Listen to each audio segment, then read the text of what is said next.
সালাম আলাইকুম ও রহমতুল্লাহ। ম্যাম আসসালামু আলাইকুম। ওয়ালাইকুম আসসালাম। ভালো আছো? সবাই সুস্থ আছে তো কালকে টিকা দেওয়ার পরে? জি ম্যাম। কালকে টিকা দেওয়ার পরে সবাই সুস্থ আছে তো? না ম্যাম, সবাই ম্যাম ওষুধ দেওয়া বলছে। কি সমস্যা হয়েছে সবার? Hello hello.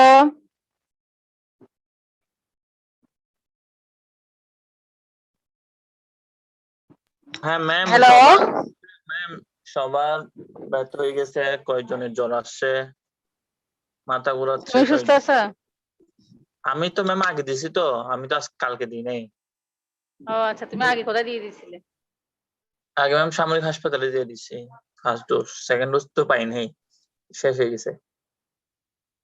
ও আচ্ছা, তা আজকে দিয়ে দিয়ে তুমি 2 মাস হয় নাই দিয়ে দিচ্ছে যে? ম্যাম সেকেন্ড ডোজ নাই যে, শেষ হয়ে গেছে ইন্ডিয়ারটা, তো না আসা পর্যন্ত দিতে পারছি না। ও আচ্ছা। সবাই হালকা পাতলা অসুস্থ, যারা দিছে অলমোস্ট সবাই অসুস্থ। আমাকে বললো সবার থেকে নাকি ব্যথা হয়ে গেছে, হাত পা লাগাতে পারতেছে না আজকে সকালে উঠে। জ্বর উঠবে তো একটু গা ম্যাচ ম্যাচ করে, ব্যথা করে। জ্বর উঠছে, অনেক কয়েকজন থেকে তো 101 ডিগ্রি পর্যন্ত জ্বর উঠে গেছে। হুম। তো তোমাদের ক্লাস শুরু হবে কবে তাহলে? এখন ঠিক নাকি সেকেন্ড ডোজ কমপ্লিট করার পরে শুরু হবে? সেকেন্ড ডোজ কমপ্লিট করার পর শুরু হবে, যা শুনতেছি আর কি, 1 মাস পরে সেকেন্ড ডোজ দিয়ে দিবে। 1 মাস পরে দিয়ে দিবে? আমরা তো 2 মাস পরে দিছি না আমরা। আপনার দেশে কিন্তু প্রথমত 1 মাস পর দিছিল না, তো মেডিকেল একটা নাকি 1 মাস পর দিয়ে দিবে শুনতেছি। সেদিন স্যার তো তাই বললো। তাই? এটা চায়নাটা না? জি ম্যাম, চায়নাটা। আপনারা এটাকে তো 1 মাস দিছিলেন পরে কার্যকর হয়? আমরা ওই এটা দিলাম আর কি জানি, এটা ফাইজার মনে ইন্ডিয়াতে, হয়। দিছিলেন কোভ্যাক্স, কোভ্যাক্স দিছিলেন। ফাইজার ফাইজার একটা। ফাইজার তো কিছুদিন আগে আসছে। ফাইজার না, আমরা কোনটা দিলাম? কোভ্যাক্স অ্যাস্ট্রাজেনেকা যেটা দিছেন, ওটা। কোভ্যাক্স। হ্যাঁ হ্যাঁ, অ্যাস্ট্রাজেনেকা, কোভ্যাক্স। হ্যাঁ।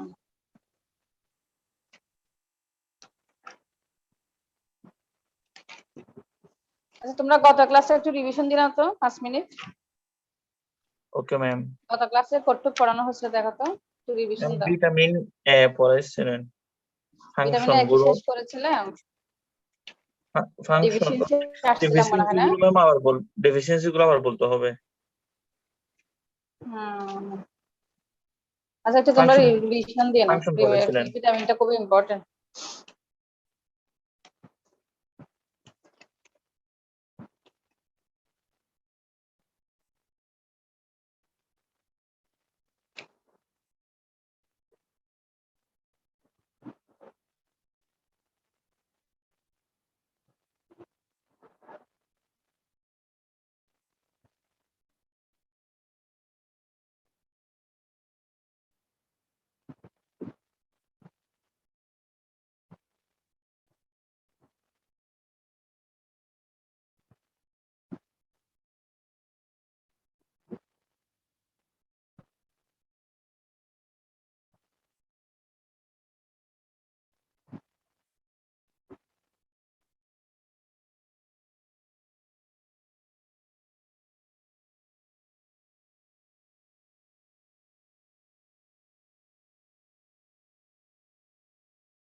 আচ্ছা,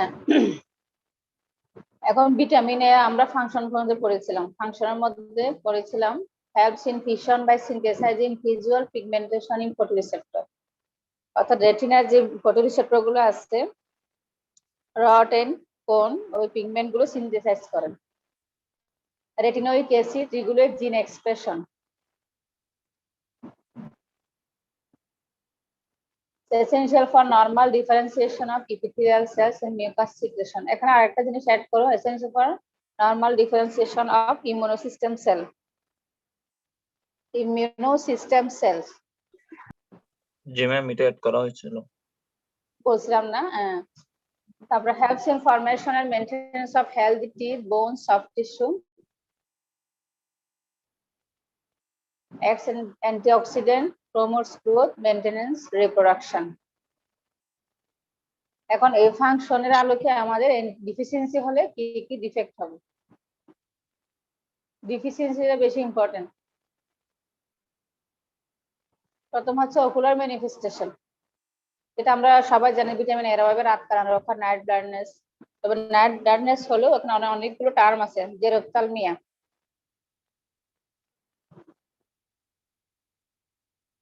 কনজেন্টাবল জেরোসিস, এটাকে আমরা ড্রাইনেস অফ কনজেন্টিভা বলছি, এটাকে বল কনজেন্টাবল জেরোসিস বলতে। তোমাদের যে ইয়াতে আসে এমসিকিউ তো আসে, এটাও টার্মটা জানতে হবে। কনজেন্টাবল xerosis, keratinization of cornea, Butter's spot, corneal xerosis,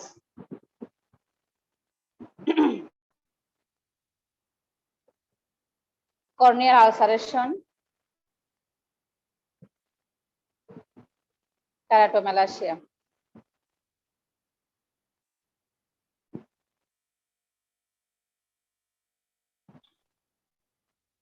এগুলো হলো ওকুলার ম্যানিফেস্টেশন। এরপর হচ্ছে স্কিনের ম্যানিফেস্টেশন, এক্সট্রা ওকুলার ম্যানিফেস্টেশন। এগুলো খুব ইম্পর্টেন্ট। অন স্কিনে কি হবে? Skin becomes dry and scaly, skin becomes dry and scaly. Atrophy of hair follicles, hair follicles গুলো অ্যাট্রফি হয়ে যাবে। আর atrophy of sweat and sebaceous gland, sweat gland sebaceous গ্ল্যান্ডে অ্যাট্রফি হবে, যার কারণে মুখের মধ্যে একনি হয়। একনি হওয়ার কারণ কিন্তু এই যে সেবাসিয়াস গ্ল্যান্ডের জন্য। এখন সেবাসিয়াস গ্ল্যান্ড যদি অ্যাট্রফি হয় তাহলে তার কন্টেন্ট গুলো বের হইতে পারবে না, কালেকশন গুলা, যার কারণে একনি হয়। এই জন্য একনির ট্রিটমেন্ট হিসাবে, থেরাপিউটিক ট্রিটমেন্ট হিসেবে ভিটামিন এটাকে ইউজ করা হয়। স্কিন আরেকটা হয় ফলিকুলার হাইপারকেরাটোসিস, ফলিকুলার হাইপারকেরাটোসিস। তাহলে স্কিন কি হবে? ড্রাই এন্ড স্কেলি হবে, হেয়ার ফলিকলস অ্যাট্রফি হবে, sweat and sebaceous gland atrophy হবে, ফলিকুলার হাইপারকেরাটোসিস হবে। এরপর আসো, এটা আমরা বললাম স্কিনে, এবার আসো জিআইটি তে। জিআইটি তে কি ইফেক্ট হবে? অন জিআইটি,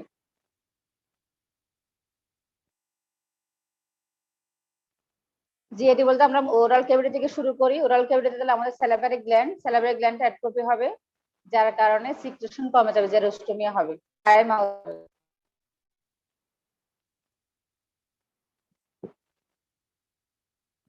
আর হবে জিআইটি তে infections and diarrhoea, infections and diarrhoea.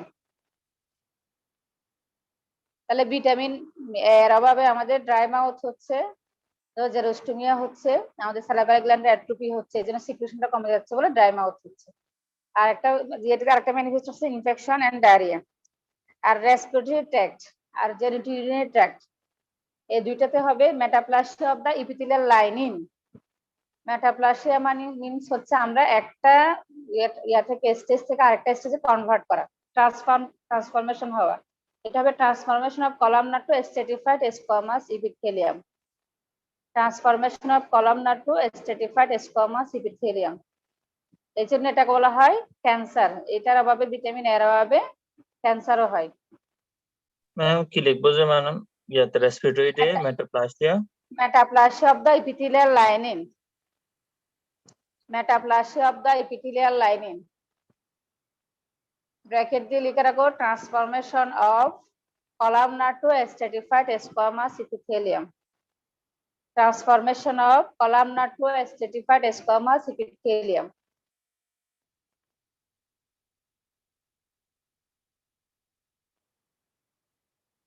আমরা জানি না ইপিথেলিয়াল রেসপিরেটরি ট্র্যাক্টে হচ্ছে সিলেটেড কলামনার থাকে, তাই না? কলামনার ইপিথেলিয়াম থাকে, এই কলামনারটাই ট্রান্সফরমেশন হয়ে পরিবর্তন হয়ে স্ট্রেটিফাইড স্কোয়ামাসে পরিবর্তিত হবে।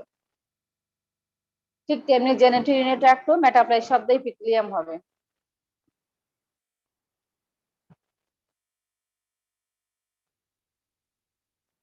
আর ইউরিনারি ট্র্যাক্ট, ইউটিতে কি হবে? ইউরিনারি ট্র্যাক্টে হবে স্টোন, ইউরিনারি স্টোন হবে, ইউরিনারি ট্র্যাক্টে স্টোন ফর্মেশন হবে।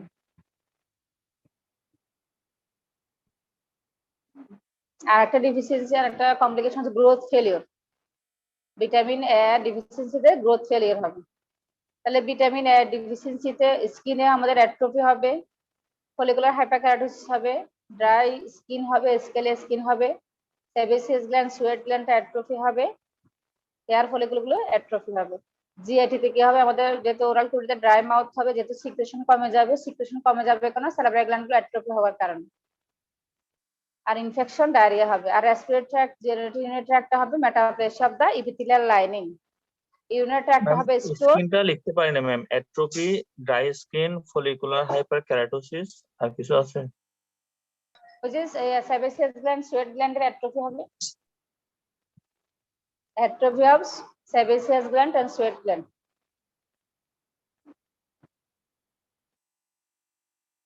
আর লাস্ট কমপ্লিকেশন হবে ভিটামিন এ ডিফিসিয়েন্সিতে গ্রোথ ফেলিয়ার হবে।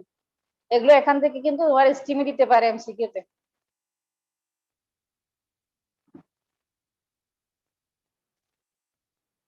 তাহলে আমরা ভিটামিন এর ফাংশন পড়লাম, এখন ফাংশনের সাথে তোমরা কম্পেয়ার করে পড়লে তোমাদের মনে থাকবে বেশি।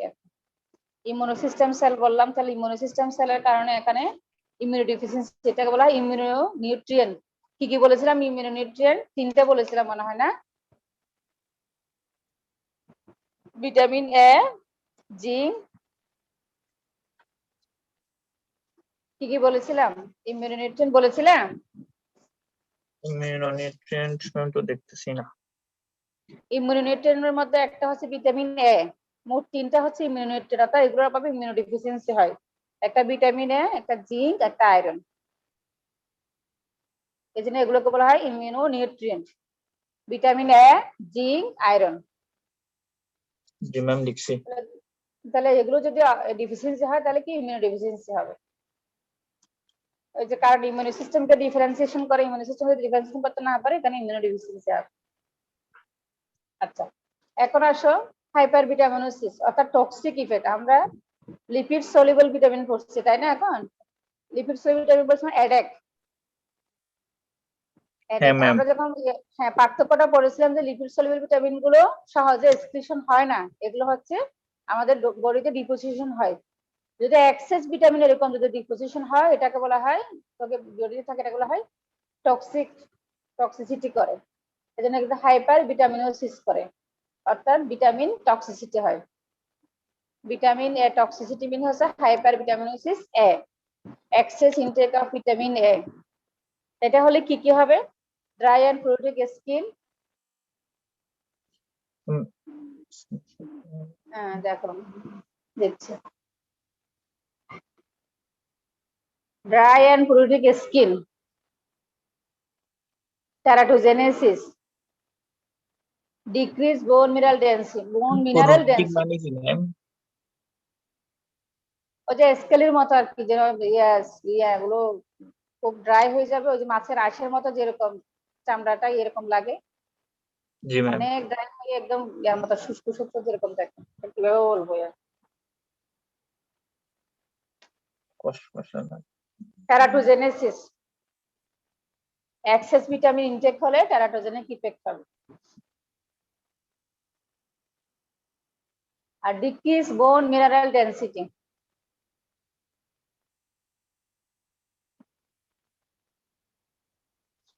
আর একটা জিনিস হবে যেটা hepatomegaly, liver cirrhosis, rest intracranial pressure. এটা একটু লিখে রাখো, হেপাটোমেগালি।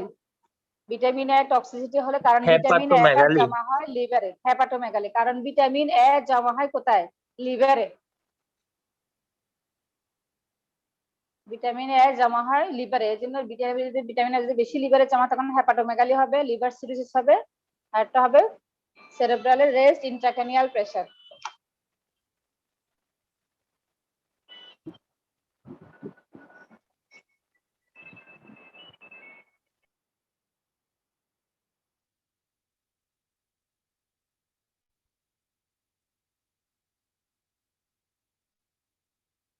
লিখছি ম্যাম।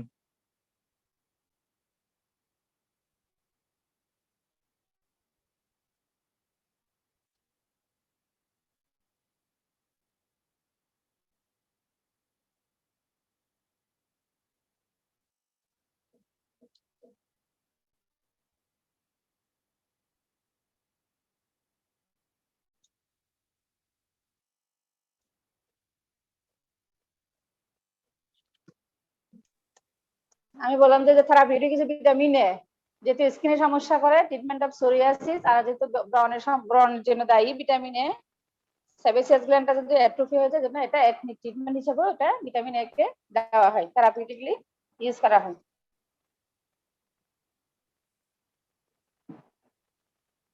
ভিটামিন এ মোটামুটি শেষ। এখন আসি ভিটামিন ডি, অ্যাডেকের ডি। এটা আরেকটা নাম কি? 125 ডাইহাইড্রোক্সিক্লোরোক্যালসিফেরল।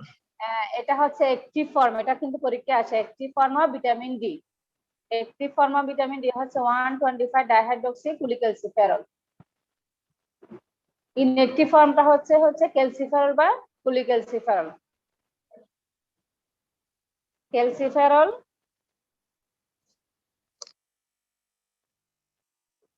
ভিটামিন ডিটা হচ্ছে দুইটা, একটা ভিটামিন ডি2 আর একটা ভিটামিন ডি3। ভিটামিন ডি2টা হচ্ছে যেটা প্লান্ট সোর্স থেকে যেটা পাওয়া যায়, আর্গো ক্যালসিফেরল। আর যেটা ডি3 যেটা অ্যানিমাল সোর্স থেকে পাওয়া যায় সেটা হচ্ছে কুলিক্যালসিফেরল, এটাও ইনঅ্যাক্টিভ। ক্যালসিট্রায়ল ওটাকে বলে যে না ম্যাম? হ্যাঁ, ক্যালসিট্রায়ল কোনটাকে বলে? 120, হ্যাঁ 125 ডাইহাইড্রোক্সি কুলিক্যালসিফেরলটাকে বলা হয় ক্যালসিট্রায়ল। ওটা ডি3 অ্যানিমাল সোর্স থেকে। হ্যাঁ না, ডি3 যেটা কুলসিফেরল যেটা বলছি ওটা হচ্ছে ইনঅ্যাক্টিভ ফর্ম। এটা অ্যাক্টিভ হলে কি হবে? 125 ডাইহাইড্রোক্সি কুলিক্যালসিফেরল হবে, যেটাকে আমরা ক্যালসিট্রায়ল বলছি। অর্থাৎ ক্যালসিট্রায়লটা কি? অ্যাক্টিভ ফর্ম, যেটার রাসায়নিক নাম কেমিস্ট্রি হচ্ছে 125 ডাইহাইড্রোক্সি কুলিক্যালসিফেরল।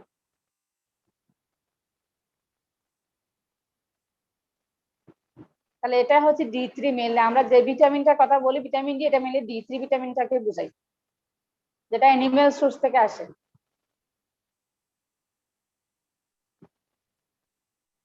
আচ্ছা,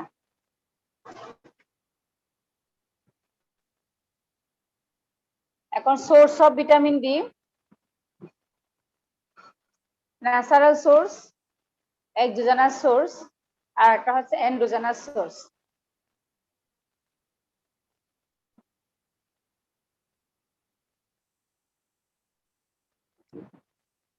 ন্যাচারাল সোর্স বলতে এটা সোর্স মেইনলি সানলাইটটা আমাদের দরকার হয় ভিটামিন ডি তৈরি হতে হেল্প করে।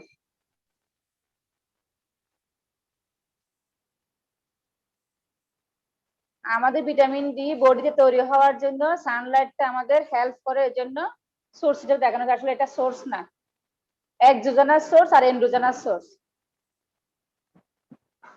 পরীক্ষা যদি বলেছে সানলাইটের সোর্স, তাহলে কিন্তু এটা ফলস হবে। সোর্স না ম্যাম, কারণ মেন তো ওখান থেকেই পাই আমরা ভিটামিন। ওখান থেকে পাও না, আমরা পড়াবো এখন। তাহলে ম্যাম ওটা ভিটামিন না ডি কি হলে বলবো? তৈরি, সানলাইট থেকে এটা কি বলবো? ওটা না হলে তৈরি হয় না, ঠিক আছে? তৈরিটা হয় আমাদের আমাদের স্কিনে, সরি তৈরি হয় আমার কিডনিতে, কিন্তু সহযোগিতা করে হেল্প আমার স্কিন এন্ড লিভার, কিন্তু আলটিমেটলি অ্যাক্টিভ ফর্মটা গিয়ে তৈরি হয় আমার কিডনিতে। আচ্ছা, তাহলে লিখে exogenous source, milk and milk product.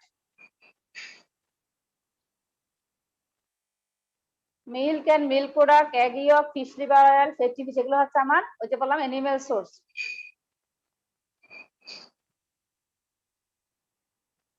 এখন আসো যে এন্ডোজেনাস সোর্স বললাম যেটা,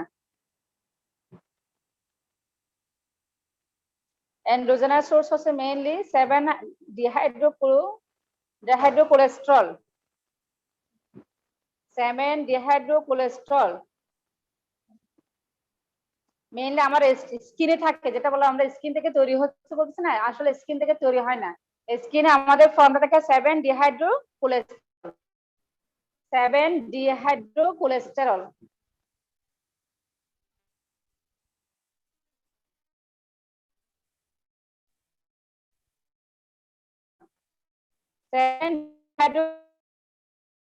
আমার স্কিনে স্টোর থাকে।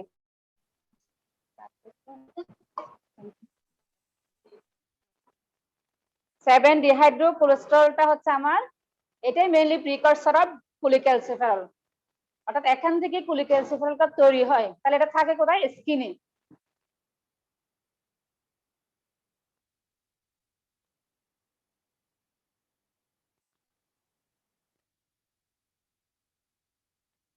কিন্তু এটা অ্যাক্টিভেট হয় মেইনলি আলট্রাভায়োলেট রের মাধ্যমে। তাহলে স্কিনে যে 7 ডিহাইড্রোকোলেস্টেরলটা আছে সেটাই অ্যাক্টিভেট হয় আলট্রাভায়োলেট রের মাধ্যমে, কোলিক্যালসিফেরল ফর্ম করে। তাহলে কোলিক্যালসিফেরল ফর্ম করে, এটাতে ইনঅ্যাক্টিভ, ইনঅ্যাক্টিভ বললাম না, তাহলে এটা স্কিনে আলট্রাভায়োলেট রের মাধ্যমে কোলিক্যালসিফেরল ফর্ম করে। এটাই আবার ওখান থেকে লিভারে যায়, লিভারে গিয়ে 25 হাইড্রোক্সিলেজ এর মাধ্যমে, লিভারে গিয়ে এনজাইমটাকে মনে রাখো 25 হাইড্রোক্সিলেজ এনজাইমের মাধ্যমে 25 হাইড্রোক্সি কোলিক্যালসিফেরল ফর্ম করে, 25 হাইড্রোক্সি কোলিক্যালসিফেরল ফর্ম করে। এটাও কিন্তু এখন ইনঅ্যাক্টিভ। পরে লিভার থেকে এটা কিডনিতে যায়, কিডনিতে গিয়ে 1 আলফা হাইড্রোক্সিলেজ এনজাইমের মাধ্যমে এটা 125 ডাইহাইড্রোক্সি কোলিক্যালসিফেরল তৈরি করে। এটাই হচ্ছে active form of vitamin D. তাহলে active form of vitamin D তৈরি হয় কিডনিতে। কিডনি ভিটামিন ডি তৈরিতে হেল্প করে কোন কোন অর্গান? Skin and liver. স্কিনের একটা কোলিক্যালসিফেরলটা তৈরি হয় কার মাধ্যমে? আলট্রাভায়োলেট রে এর সহযোগিতায়। এখন ক্লিয়ার? আমি আবার বলছি, স্কিনে আমাদের ডিহাইড্রোকোলেস্টেরল, ডিহাইড্রোকোলেস্টেরল হিসেবে স্কিন আমাদের একটা ইয়ে আছে, কি বলে যেটা, কোলিক্যালসিফেরল একটা প্রিকরসর আছে, যেটা হচ্ছে ভিটামিন ডি3 প্রিকরসর, এখান থেকে তৈরি হবে। কিন্তু এটা থাকে ইনঅ্যাক্টিভ। এটাকে অ্যাক্টিভ করবে কে? আলট্রাভায়োলেট রে। এটাকে অ্যাক্টিভ করে তৈরি করবে কোলিক্যালসিফেরল, কোলিক্যালসিফেরল। এটাও ইনঅ্যাক্টিভ ভিটামিন ডি। এটা কি যাবে লিভারে, লিভারে একটা এনজাইমের মাধ্যমে এটা 25 হাইড্রোক্সি কোলিক্যালসিফেরল তৈরি করবে। প্রথমে স্কিন, ওখান থেকে লিভারে আসলো, লিভারে গিয়ে 25 হাইড্রোক্সি কোলিক্যালসিফেরল তৈরি হলো, ওখান থেকে কিডনিতে আসবে, কিডনিতে এসে 1 আলফা হাইড্রোক্সিলেজ এনজাইমের সহযোগিতায় এটা 125 ডাইহাইড্রোক্সি কোলিক্যালসিফেরল তৈরি করবে, যেটা active form of vitamin D অথবা ক্যালসিট্রায়াল বলে এটাকে। তাহলে এখন বলো, ভিটামিন ডি তৈরি হচ্ছে কোথায়? Active form of vitamin D madam কিডনিতে। কিডনিতে। যদি বলে যে 25 হাইড্রোক্সি কোলিক্যালসিফেরল কিডনিতে তৈরি হয়, তাহলে ফলস হবে নাকি হবে, ট্রু হবে? ম্যাডাম ফলস না, এটা লিভারে তৈরি হয়। হ্যাঁ, এই যে এটা লিভারে তৈরি হচ্ছে, ঠিক আছে।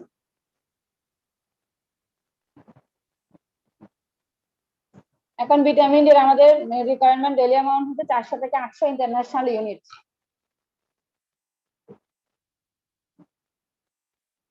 এই এন্ডোজেনাস সোর্সটা বলা হয় vitamin D can make up about 80 থেকে 90% অফ বডি নিড। আমাদের যে বডি নিড আছে এটা 80 থেকে 90% এটা আমাদের মেকআপ করতে পারে, ফিল আপ করতে পারে, যার কারণে বাইরের সোর্সটা এত বেশি দরকার হয় না। ম্যাডাম এন্ডোজেনাস সোর্স বললে এখন কি ম্যাম ফুল মেকানিজমটা বলবো নাকি 7 না ডিহাইড্রো? না, এন্ডোজেনাস সোর্স মানে হচ্ছে মেইনলি স্কিন থেকে, স্কিন, লিভার আর কিডনি। না, স্কিন থেকে এটা শুরুটা হচ্ছে কোথায়? স্কিন থেকে না? জি ম্যাম। ওই স্কিনের যেটা, স্কিন থেকে শুরু হয়ে কিডনিতে তৈরি হচ্ছে এবং এরপরে আলটিমেটলি অ্যাক্টিভ ফর্মটা তৈরি হচ্ছে ইয়াতে, সরি, স্কিন থেকে শুরু হয়ে লিভারে একটা ফর্ম তৈরি হচ্ছে, আলটিমেটলি অ্যাক্টিভ ফর্মটা তৈরি হচ্ছে কিডনিতে। এটাই। কিডনিতে। হুম।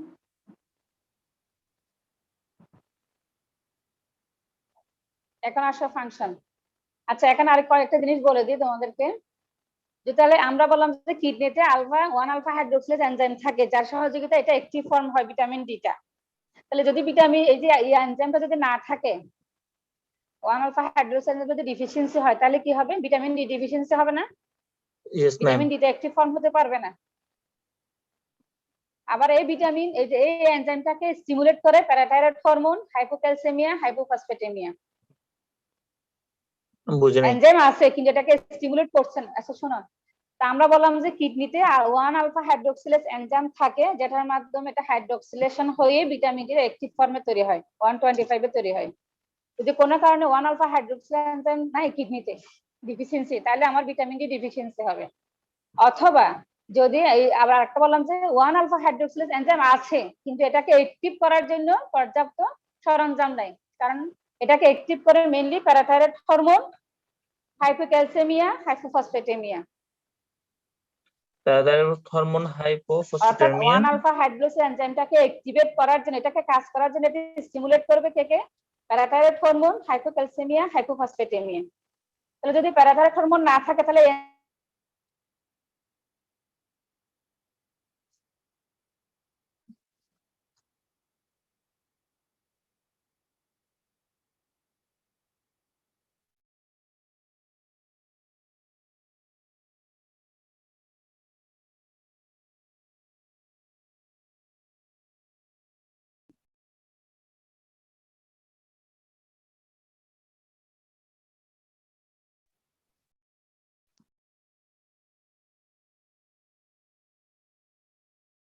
হ্যালো।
লিমিটেড অ্যাক্সেস বলে।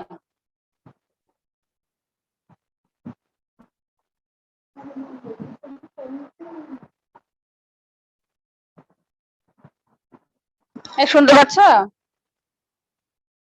আমি তো হয়ে গিয়েছিলাম, বের হয়ে গিয়েছিলাম। তোমরা কি আজকে মনে হয় ম্যাক্সিমাম নেই আপনার কথা। শোনো নাই? না ম্যাম, ম্যাক্সিমাম কি বলছেন? ম্যাক্সিমাম পার্সেন্টেজ কিনা আজকে এটা বলতেছি। ম্যাম 37 প্রেজেন্ট আছে একজন ছাড়া। তোমরা সবাই অসুস্থ অনেকে, জি ম্যাম। শুয়ে শুয়ে ক্লাস করতেছে মনে হয় নাকি? পার্সেন্টেজের জন্য কাজ করতেছে মোটামুটি। ও পার্সেন্টেজের জন্য শুয়ে শুয়ে অন করে রাখছে, মনে হয় ক্লাসে নাই, ঘুমাচ্ছে। আছে ম্যাম, থাকবে না? আছে, শুনতেছে। সুস্থ তো ম্যাম সবাই ভ্যাকসিন দিছে, এরপরের দিন কাজ শুরু করে দিছে।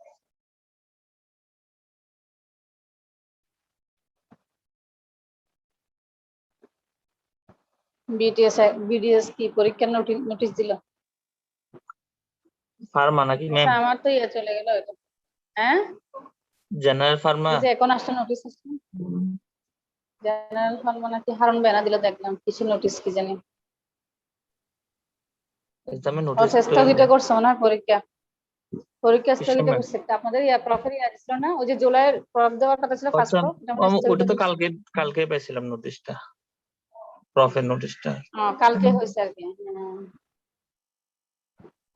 ভয়াবহ করোনা ভাইরাস ডিজিজ 2019-এর কারণে চট্টগ্রাম বিশ্ববিদ্যালয়ের চিকিৎসকের অধীনে আগামী 1 তারিখ থেকে মনে হচ্ছিল পরীক্ষা না? হ্যাঁ ম্যাম, 1 তারিখ থেকে ছিল, ওটা বন্ধ ছিল আর কি, এই যে ওটা হচ্ছে। হারুন ভাই মেসেজ দিয়ে পাঠাইছে করোনা ভাইরাস কমলে হুট করে তোমাদেরটা মনে হয় ডেট দিয়ে দিবে, তোমরা প্রিপারেশন নিতে থাকো। ফার্স্ট প্রফের মতো হুট করে জাম দিয়ে ঢুকবে।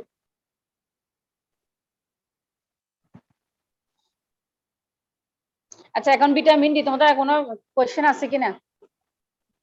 ওটা কিছু বলছিলেন, প্যারাথাইরয়েড হরমোন, হাইপোক্যালসেমিয়া, হাইপোফসফেটেমিয়া, যেটা স্টিমুলেট করে। প্যারাথাইরয়েড হরমোন আর হচ্ছে হাইপোক্যালসেমিয়া হাইপোফসফেটেমিয়া হলে তখন এটা ওই যে ভিটামিন ডি না, ওই যে এনজাইমটাকে স্টিমুলেট করে।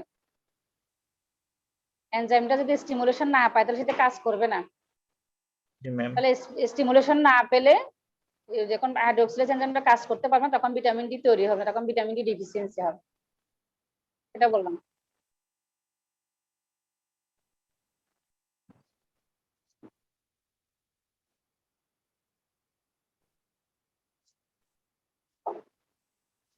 আচ্ছা তাহলে এখন functions of vitamin D. Mainly vitamin D কাজ করে কিডনি এবং ইন্টেস্টাইনে।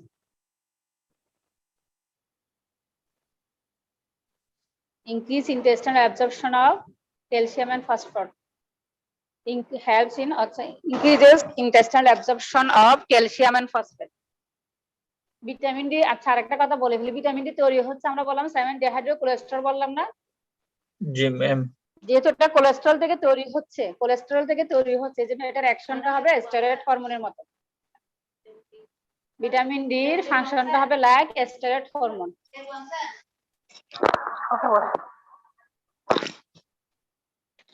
তাহলে ভিটামিন ডি ফাংশনটা হবে লাইক স্টেরয়েড হরমোন, যেহেতু এটা 7 ডিহাইড্রোকোলেস্টেরল থেকে ফর্ম হচ্ছে।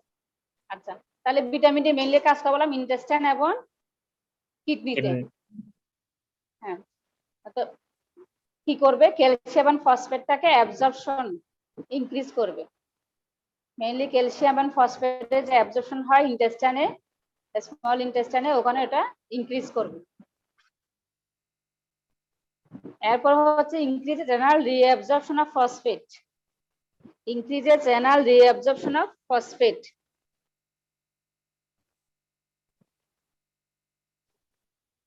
Then add effect হবে mainly increase serum calcium and phosphate, যেহেতু ক্যালসিয়াম এবং ফসফেটের অ্যাবজর্পশন করছে তাহলে ব্লাডে ক্যালসিয়াম এবং ফসফেটের লেভেলটা বেড়ে যাবে। ম্যাডাম কি লিখবো, increase renal reabsorption of phosphate? হ্যাঁ তারপর অ্যাড ইফেক্ট, অর্থাৎ আলটিমেটলি রেজাল্ট হবে কি increase serum calcium and phosphate. তাহলে তুমি চিন্তা করো না, ইন্টেস্টাইনে অ্যাবজর্পশন করছে কি ক্যালসিয়াম এন্ড ফসফেট, আর ওদিকে রেনালও অ্যাবজর্পশন হচ্ছে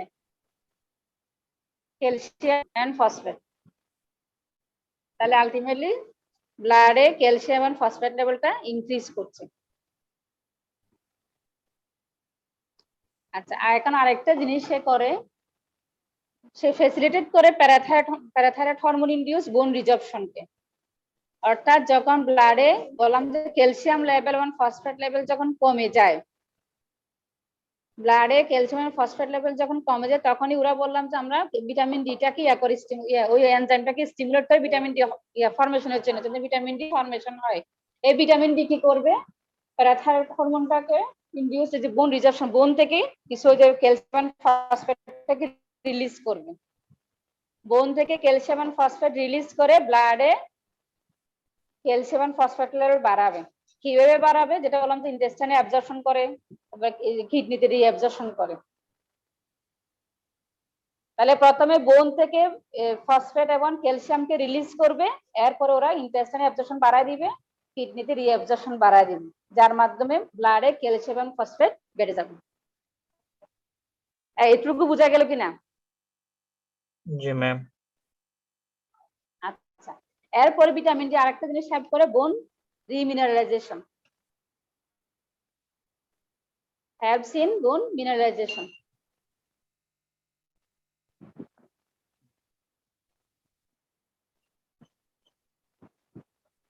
যেহেতু বোন এখানে একটা, যেহেতু বোন রিজার্ভশনও হেল্প করছে আবার বোন মিনারেলাইজেশনও হেল্প করছে, এজন্য vitamin D has both anabolic and catabolic role আছে।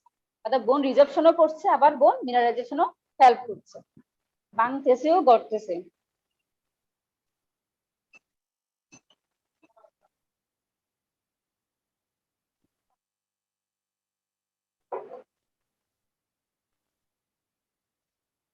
এই বোন মিনারেলাইজেশন এটা আমাদের ইয়াতে আসতে পারে এমসিকিউ তে, ভিটামিন ডি এর ফাংশন গুলো এমসিকিউ তে আসে। ভিটামিন ডি, ভিটামিন এ আর একটা ভিটামিন সি, এই তিনটা জিনিসের ফাংশন খুব ইম্পর্টেন্ট। তোমাদের এমসিকিউ গুলো দেখলাম যে ওখানে এগুলো এখান থেকে আসে পরীক্ষা।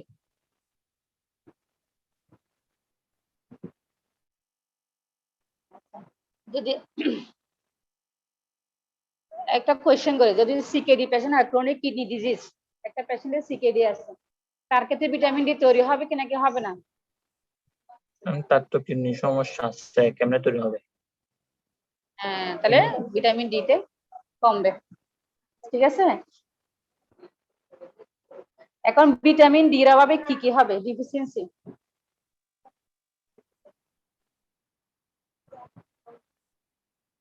Deficiency of vitamin D.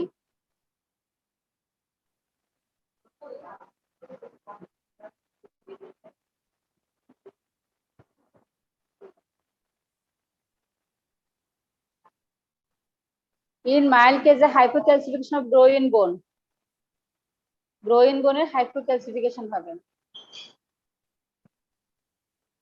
R in severe কেসে চিলড্রেনটা হবে রিকেটস, অ্যাডাল্টটা হবে অস্টিওমালেশিয়া।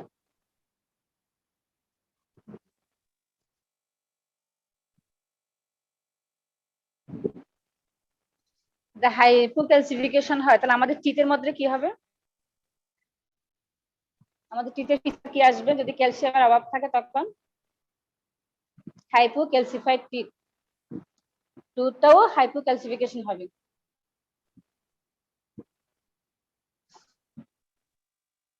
ঠিক আছে, জি ম্যাম। আচ্ছা এখন আসো ভিটামিন সি।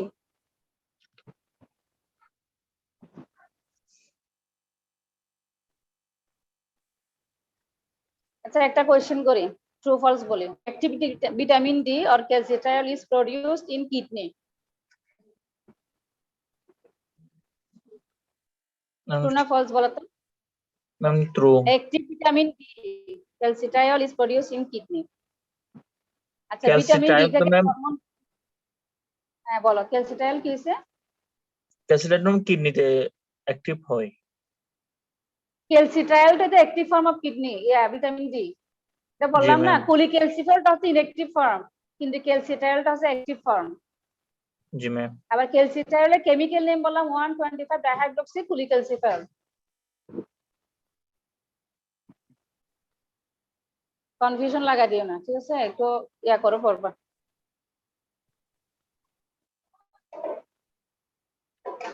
ভিটামিন ডিটাকে বলা হয় একটা হরমোন। আমি মনে হয় তোমাদের প্রথম দিন বলছিলাম কোন কোন হরমোন কোন কোন ভিটামিন হরমোন হিসেবে কাজ করে, জি ম্যাম বলছিলেন। বলছিলাম? জি ম্যাম। তাহলে কোন কোন হরমোন ছিল? ভিটামিন ডি ছিল আর ম্যাম একটা, ভিটামিন B3, তারপর রেটিনোয়িক অ্যাসিড। এই দুটোই তো মনে হয়। জি ম্যাম। দুটাই। রেটিনোয়িক অ্যাসিডও হরমোন হিসেবে কাজ করে, ভিটামিন ডিও হরমোন হিসেবে কাজ করে। কেন ভিটামিন ডিটাকে হরমোন বলছে কেন? কারণ এটা হচ্ছে প্রডিউস হয় কিডনিতে, কিন্তু কাজ করে কোথায়? ওই যে ইন্টেস্টাইন, কিডনি আর বোন। তৈরি হচ্ছে আরেক জায়গায়, কাজ করতেছে আরেক জায়গায়, যেন এটাকে বলা হয় হরমোন হিসাবে এটাকে ধরা হয়। এখন আসো ভিটামিন সি, খুবই ইম্পর্টেন্ট। ভিটামিন সিটাও আমাদের জন্য খুবই ইম্পর্টেন্ট। তাহলে এটা সোর্স হচ্ছে, এটা আমরা সবাই জানি, অন্য কিছু সোর্স জানি না জানি, আমাদের ভিটামিন সি সোর্সটা মুখস্থ, সাইট্রাস ফল, আমলকি, লেমন, অরেঞ্জ, গুয়াভা। তবে আরো কিছু জিনিস সোর্সের মধ্যে আছে আমরা যদি জানতাম না। গ্রিন লিফি ভেজিটেবলস, আরো আছে গ্রিন চিলি, কাঁচামরিচ, টমেটো,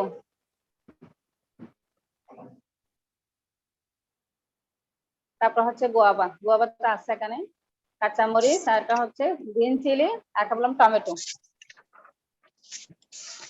রোল অর ফাংশন, এখান থেকে অনেকগুলো এমসিকিউ দেখলাম, প্রত্যেকটা টপে তোমার হচ্ছে ভিটামিন সি থেকে অনেকগুলো এমসিকিউ এসেছে, তাহলে এই জন্য ভিটামিন সি ফাংশনটা একদম মুখস্থ করে ফেলতে হবে। তাহলে helps in collagen synthesis, helps to prevent gum bleeding and swelling, helps in iron absorption, act as an antioxidant,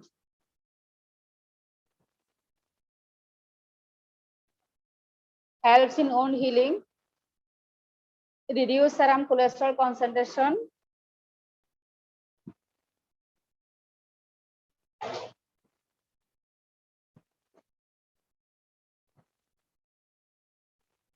আচ্ছা আরো কিছু লিখো, আরো কয়েকটা লিখতে হবে, এখান থেকে এমসিকিউ আসে। যে required for bile acid synthesis, bile acid অথবা hepatic synthesis, synthesis of bile acid and bile salt দুটাই। Vitamin C helps in hepatic synthesis of bile acid and bile salt.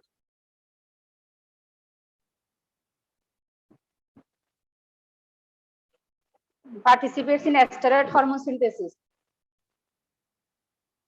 participates in steroid hormone synthesis,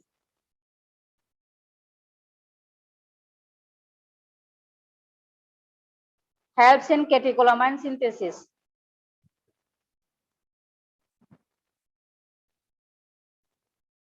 steroid hormone synthesis, catecholamine synthesis, আরেকটা বললাম bile acid and bile salt synthesis A help করে। আরেকটা লিখো, আমরা iron absorption লিখলাম তো, iron অ্যাবজর্পশনকে mainly আমাদের আয়রনটা absorption হয় ফেরাস ফর্মে, কিন্তু আমরা ডায়েটারি খাই যে হচ্ছে ফেরিক ফর্মে, এই ফেরিক থেকে ফেরাসে রূপান্তর করে মেইনলি এ ভিটামিন সি, আরো কয়েকটা আছে, ভিটামিন সি আছে, HCl আছে।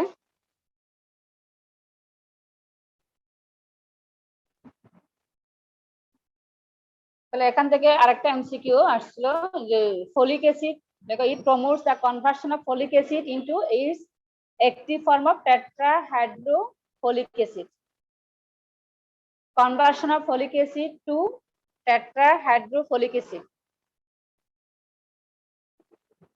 ফলিনিক অ্যাসিড না কিন্তু টেট্রাহাইড্রোফলিক অ্যাসিড, তোমাদের এমসিকিউ তো ফলিনিক অ্যাসিড আসছিল, টেট্রাহাইড্রোফলিক অ্যাসিড FH4।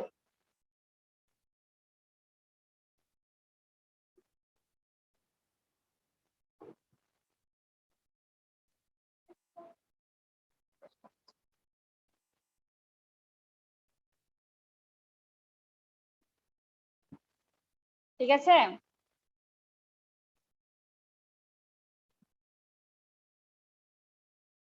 তাহলে ভিটামিন সি কি দিলে উন হিলিং করে নাকি, হেল্পস ইন উন হিলিং, উন হিলিং এ হেল্প করে নাকি ডিলে করে, হেল্প করে। এই জন্য যে কোনো সার্জারির পরে যে ভিটামিন সি খাওয়ার জন্য বলে তাড়াতাড়ি, জন্য কোলাজেন সিনথেসিস হয়, তাদের জন্য হিলিংটা আর্লি হয়। ভিটামিন সির অভাবে কি হয় আমরা সবাই জানি, এখানে যেগুলো লিখছে যে ডিলে হিলিং, ভিটামিন সি না থাকলে ডিলে হিলিং হবে, স্কারবি হবে due to defective collagen synthesis. স্কারবির এখানে কয়েকটা ফিচার দেওয়া হয়েছে, এখান থেকে swollen and spongy gum, loosening of teeth,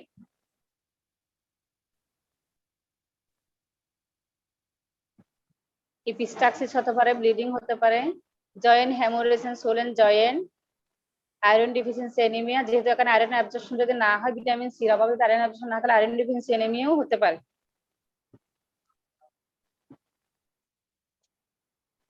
আচ্ছা স্ক্রিনশট নিয়ে নাও, টাইম নাই তো তোমাদের, আবার ক্লাস আছে সেজন্য। আমি লিখছি।